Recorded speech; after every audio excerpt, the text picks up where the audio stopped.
Hello, good morning, जोहार। मैं राजू और आप देख रहे हैं 24 झारखंड न्यूज। चलिए जानते हैं झारखंड की आज की 25 मुख्य बड़ी खबरों को।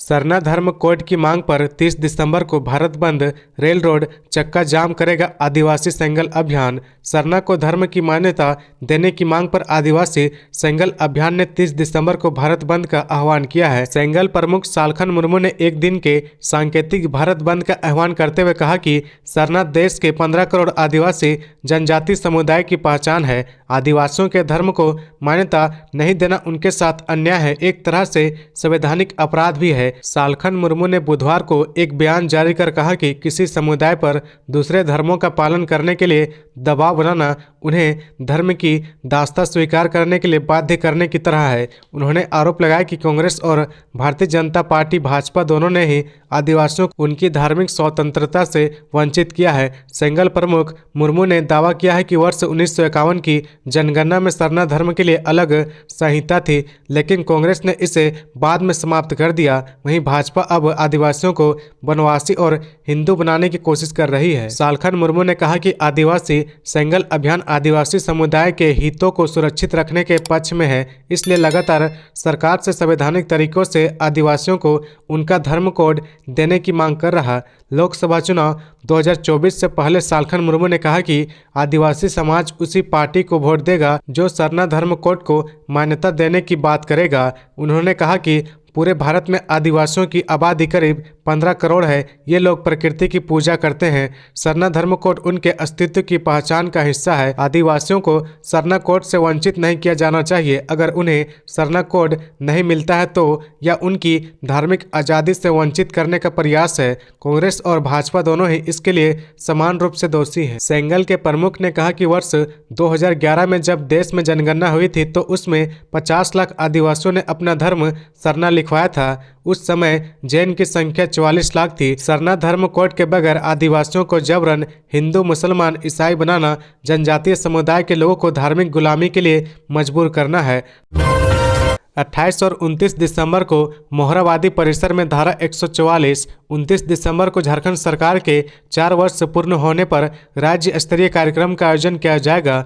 वहीं झारखंड सहायक अध्यापक संघर्ष मोर्चा द्वारा 28 दिसंबर को मोहराबादी मैदान से रैली के रूप में चलकर मुख्यमंत्री आवास पर अनिश्चितकालीन डेरा डालो किए जाने की सूचना को देखते हुए 28 दिसंबर से मोहराबादी परिसर के 200 मीटर के परिधि में धारा 144 लगाया गया है। ये 28 दिसंबर की सुबह 6 बजे से 29 दिसंबर की रात्रि 11 बजे तक के लिए लागू रहेगा। खबरों में आगे बढ़ने से पहले अगर अभी तक आपने इस चैनल को सब्सक्राइब नहीं किया तो प्लीज सब्सक्राइब कर ले, जिससे झारखंड की हर छोटी सी बड़ी खबर की अपडेट आप तक पहुंचता रहे। अब पीडीएस दुकानों में मिलेगा चना दाल। झारखंड के पीडीएस लाभुक के लिए खुशखबरी है। अब उन्हें राशन दुकान में चना दाल भी मिलेगा। गोदाम से चना दाल दुकानों में पहुंचाया जा रहा है। जल्द ही यह लोगों को मिलेगा। राष्ट्रीय खाद्य सुरक्षा अधिनियम और झारखंड राज्य खाद्य सुरक्षा अधिनियम में शामिल परिवारों को झारखंड सरकार प्रति माह 1 किलो चना दाल देगी। इसका लाभ राज्य के करीब 65 लाख से अधिक राशन कार्डधारी परिवारों को मिलेगा।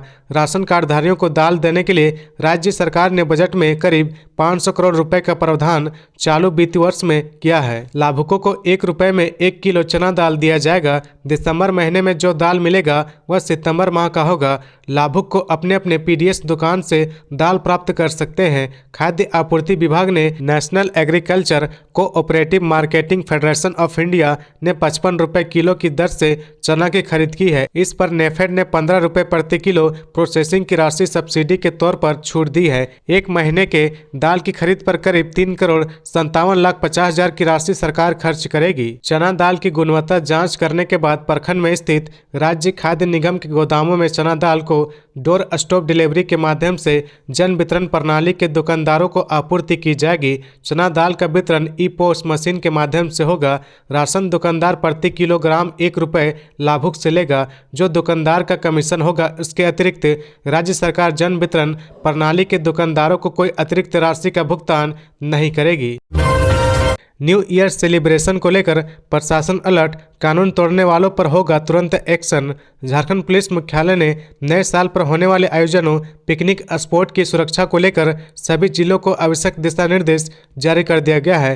पुलिस मुख्यालय ने विशेष शाखा से मिले इनपुट के आधार पर यह आदेश जारी किया है। सभी जिलों के एसएसपी, एसपी को जारी आदेश में कहा गया कि झारखंड के सभी जिलों में पड़ने वाले पर्यटन व पिकनिक स्थलों पर विभिन्न स्थानों से बड़ी संख्या में लोग पहुंचते हैं। इस मौके पर असामाजिक, शरारती व आपराधिक तत्व भी पहुंचते हैं। वे लड़कियों, महिलाओं के साथ छेड़छाड़ी कर सकते हैं। पिकनिक के रास्ते में लोगों के साथ छिनतई, लूटपाट की आशंका बनी रहती है। इसके अलावा शराब के नशे में अनेक नवयुवक तेजी व लापरवाही से गाड़ी चलाते हैं, जिससे राहगीरों के लिए रास्ता असुरक्षित हो जाता है। पुलिस मुख्यालय ने यह भी बताया कि पूर्व में तेज आवाज में डीजे, लाउड स्पीकर दूसरे समुदाय के धार्मिक स्थलों के सामने बजाए जाने के कारण सांप्रदायिक विवाद की स्थिति उत्पन्न होती रहती है। इन सभी मामलों की संवेदनशीलता को देखते हुए पुलिस मुख्यालय ने सभी एसएसपी, एसपी को निर्देश दिया है कि वे पार्क, होटलों, क्लबों, पर्यटन स्थलों, पिकनिक स्थलों के आसपास निगरानी रखें, अवैध शराब के अड्डों,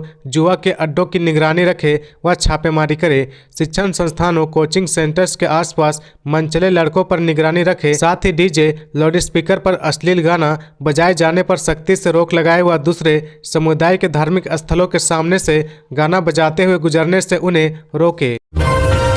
हेमंत सोरेन सरकार की चौथी वर्षगांठ में होगा भव्य आयोजन, बड़ी संख्या में बांटा जाएगा नियुक्ति पत्र। 29 दिसंबर को मुख्यमंत्री हेमंत सोरेन सरकार के 4 वर्ष पूरे हो रहे हैं। इसी दिन आपकी योजना, आपकी सरकार, आपके द्वार कार्यक्रम का समापन भी होगा। रांची के मोहरावादी में मुख्य समारोह का आयोजन किया गया है। इस दिन मुख्यमंत्री जहां बड़ी संख्या में नियुक्ति पत्र बांटेंगे, वहीं कई योजनाओं की भी सौगात देंगे। उधर जिला मुख्यालय में भी कार्यक्रम आयोजित किए जाएंगे। यहां मुख्यमंत्री के कार्यक्रम का सीधा प्रसारण भी किया जाएगा। इधर राजधानी में होने वाले कार्यक्रम को लेकर मंत्रिमंडल, सचिवालय एवं समन्वय विभाग व रांची जिला प्रशासन द्वारा इसे अंतिम रूप दिया जा रहा है। मुख्यमंत्री के सचिव विनय कुमार चौबे ने बुधवार को मोहरावादी मैदान में जाकर तैयारियों का जायजा लिया। उन्होंने कहा कि आने वाले लोगों को किसी प्रकार की परेशानी न हो, यह ध्यान रखा जाएगा। उन्होंने रांची जिला के डीसी को कई आवश्यक दिशा निर्देश भी दिए हैं। 29 दिसंबर को राज्य सरकार की 13 फोकस्ड स्कीम के लाभुक के बीच परिसंपत्तियों का वितरण भी किया जाएगा। इनमें से धोती, साड़ी, लुंगी योजना, कंबल वितरण, सावित्रीबाई फुले किशोरी समृद्धि योजना, गुरुजी स्टूडेंट क्रेडिट कार्ड योजना, अबुआ आवास योजना, बिरसा सिंचाई कूप संवर्धन योजना, फूलो झानो आशीर्वाद योजना, साइकिल के लिए डीबीटी, सामुदायिक व व्यक्तिगत वन पट्टा, मुख्यमंत्री रोजगार सृजन योजना, मुख्यमंत्री पशुधन योजना, केसीसी योजना, सर्वजन पेंशन योजना, मुख्यमंत्री खाद्य सुरक्षा कार्यक्रम के तहत ग्रीन राशन कार्ड का वितरण किया जाएगा। कार्यक्रम को लेकर जिन आईएएस अधिकारियों को प्रभार दिया गया है, वे इसे अंतिम रूप देने में लगे हुए हैं। बताया गया कि 28 दिसंबर की शाम तक पूरे कार्यक्रम की रूपरेखा तय कर ली जाएगी। राज्य सरकार ने पूरे कार्यक्रम के आयोजन के लिए राजस्व विभाग के सचिव अमिताभ कौशल को वरीय प्रभारी बनाया है। रामलला की प्राण प्रतिष्ठा में शामिल होने झारखंड से पैदल अयोध्या चला बिक्की महतो। अयोध्या में भव्य राम मंदिर में रामलला विराजमान होने वाले हैं। 22 जनवरी 2024 को प्रधानमंत्री नरेंद्र मोदी इस प्राण प्रतिष्ठा समारोह में शामिल होंगे। देश विदेश के 1 लाख से अधिक लोगों के लिए टेंट सिटी का निर्माण हुआ है। सरयू के तट पर बसी अयोध्या नगरी अभी से राममय हो गई है। देश भर से लोग इस विशेष समारोह में शामिल होने के लिए अयोध्या जाने की योजना बना रहे हैं। झारखंड की राजधानी रांची से 200 किलोमीटर दूर स्थित पश्चिमी सिंहभूम के मनोहरपुर प्रखंड से एक युवक ने पैदल अयोध्या जाने का निश्चय किया है। वह 700 किलोमीटर की पदयात्रा करते हुए अयोध्या के लिए निकल पड़ा है। बिक्की महतो 200 किलोमीटर की दूरी तय करके रांची पहुंच चुका है। यहां से वह अयोध्या के लिए आगे बढ़ रहा। बिक्की महतो रेंगाल बेड़ा गांव का रहने वाला है। बिक्की महतो ने बताया कि अभी लंबा सफर तय करना है, लेकिन उसे इस बात का पूरा विश्वास है कि रामलला के प्राण प्रतिष्ठा समारोह से पहले अयोध्या नगरी पहुंच जाएगा। बिक्की महतो ने खुद को राम भक्त बताते हुए कहा कि जब से उसने सुना है कि अयोध्या में रामलला की प्राण प्रतिष्ठा होने वाली है, तब से अयोध्या जाने की इच्छा मन में जग गई है। तय किया कि वह भगवान श्री राम की जन्मस्थली जरूर जाएगा। यह पूछने पर कि वह पैदल ही अयोध्या क्यों जा रहा, बिक्की महतो ने कहा कि बस राम का बुलावा आया है तो बैग उठाकर ऐसे ही निकल पड़ा। बिक्की ने बताया कि एक स्वेटर और मात्र एक जोड़ी अतिरिक्त कपड़ा लेकर बिक्की अपनी यात्रा पर निकल पड़ा है। उसने बताया कि जब परिवार के लोगों से इस बारे में बात की तो घर में भी किसी ने नहीं रोका, सभी ने उत्साह बढ़ाया। इसके बाद वह भगवान श्री राम के दर्शन के लिए निकल पड़ा। मुख्यमंत्री हेमंत सोरेन के खिलाफ दायर पीआईएल खारिज, माइनिंग जमीन आवंटन सहित कई मामलों को जोड़कर दायर की थी याचिका। झारखंड हाईकोर्ट ने सीएम हेमंत सोरेन के खिलाफ दायर उस याचिका को खारिज कर दिया है जिसमें यह कहा गया था कि खान मंत्री रहते हेमंत सोरेन ने अपनी पत्नी कल्पना सोरेन, उनकी बहन सरला मुर्मू के नाम औद्योगिक क्षेत्र में जमीन आवंटित की थी और अनगढ़ा में माइनिंग लीज आवंटित किया था। बुधवार को झारखंड हाईकोर्ट के चीफ जस्टिस संजय कुमार मिश्रा की अध्यक्षता वाली पीठ ने वीडियो कॉन्फ्रेंसिंग के जरिए सुनवाई करते हुए याचिका को खारिज कर दिया है। सरकार की ओर से महाअधिवक्ता राजीव रंजन और अधिवक्ता पीयूष चित्रेश ने पैरवी की। अधिवक्ता पीयूष चित्रेश ने बताया कि जिस याचिका को अदालत ने खारिज किया है उसके पीछे सुप्रीम कोर्ट का आदेश आधार बना है। शिवशंकर शर्मा बनाम राज्य सरकार मामले में सुप्रीम कोर्ट ने फैसला सुनाते हुए याचिका को खारिज किया था। इसी याचिका के आधार पर झारखंड हाईकोर्ट ने अपना फैसला सुनाया है। जिस याचिका को बुधवार को झारखंड हाईकोर्ट ने खारिज किया है उसे अधिवक्ता और आरटीआई कार्यकर्ता सुनील महतो ने दायर की थी। दायर याचिका में बताया गया था कि खान विभाग के मंत्री रहते हुए मुख्यमंत्री हेमंत सोरेन ने अनगढ़ा में 88 डिसमिल जमीन पर माइनिंग लीज का आवंटन कराया है। वहीं हेमंत सोरेन की पत्नी कल्पना सोरेन व उनकी बहन सरला मुर्मू की company Sohrai live stock private limited के नाम चान्हो के बड़े औद्योगिक क्षेत्र में 11 एकड़ जमीन आवंटित किया गया है। सीएम के प्रेस सलाहकार अभिषेक प्रसाद पिंटू व सीएम के विधायक प्रतिनिधि पंकज मिश्रा को भी खनन लीज आवंटित किया हुआ है। इस याचिका को लेकर पूर्व में हुई सुनवाई के दौरान अधिवक्ता और आरटीआई कार्यकर्ता सुनील महतो की ओर से बताया गया कि मेरी याचिका शिवशंकर शर्मा मामले से अलग है। शिवशंकर शर्मा की याचिका में केवल अनगढ़ा लीज आवंटन का जिक्र है। वहीं अधिवक्ता सुनील महतो ने बताया कि जिस आधार पर याचिका को खारिज किया गया है उससे मेरी याचिका अलग है। एसआईटी करेगी गैंगस्टर अमन सिंह हत्याकांड की जांच, गृह विभाग के आदेश पर सीआईडी ने गठित की कमेटी। धनबाद मंडल कारा में गैंगस्टर अमन सिंह हत्याकांड की जांच के लिए गृह विभाग के आदेश पर सीआईडी ने एसआईटी गठित कर दी है। सीआईडी डीजी ने अनुराग गुप्ता ने एसआईटी की अगुवाई आईजी सीआईडी असीम विक्रांत मिंज को सौंपी है। एसआईटी में CID SP Kartikesh, DSP Deepak Kumar और 3 इंस्पेक्टर रैंक के अधिकारी को शामिल किया गया है। मंगलवार को जारी आदेश में गृह विभाग के आदेश में कारा महानिरीक्षक और सीआईडी आईजी के आरंभिक रिपोर्ट का जिक्र भी किया गया था। गौरतलब है कि गृह विभाग ने आदेश दिया था कि गैंगस्टर अमन सिंह हत्याकांड की जांच के लिए एसआईटी गठित की जाए। वहीं 5 दिसंबर को मामले का संज्ञान लेते हुए झारखंड हाईकोर्ट ने भी मामले की जांच के लिए एसआईटी गठित करने की बात कही थी। हाईकोर्ट ने इस केस में सरकार से भी जवाब तलब किया था कि जेल के भीतर हथियार कैसे पहुंचा। झारखंड हाईकोर्ट ने कहा था कि इस हत्याकांड के पीछे राजनीतिक एंगल से भी इनकार नहीं किया जा सकता है, सभी एंगल में जांच हो। गृह विभाग के आदेश पर गठित एसआईटी में पूरे घटनाक्रम की गहन जांच की बात कही गई है। एसआईटी इस बात की भी पड़ताल करेगी कि क्या घटना के पीछे कोई बड़ी साजिश थी। कमेटी को निर्देश दिया गया है कि जांच पर 2 महीने में रिपोर्ट पेश करे। जांच में हत्याकांड में जेलकर्मी, पदाधिकारी सहित गैर सरकारी व्यक्तियों की भूमिका की जांच करने की बात कही गई है। झारखंड में पहली बार होगी 550 प्रयोगशाला सहायकों की नियुक्ति।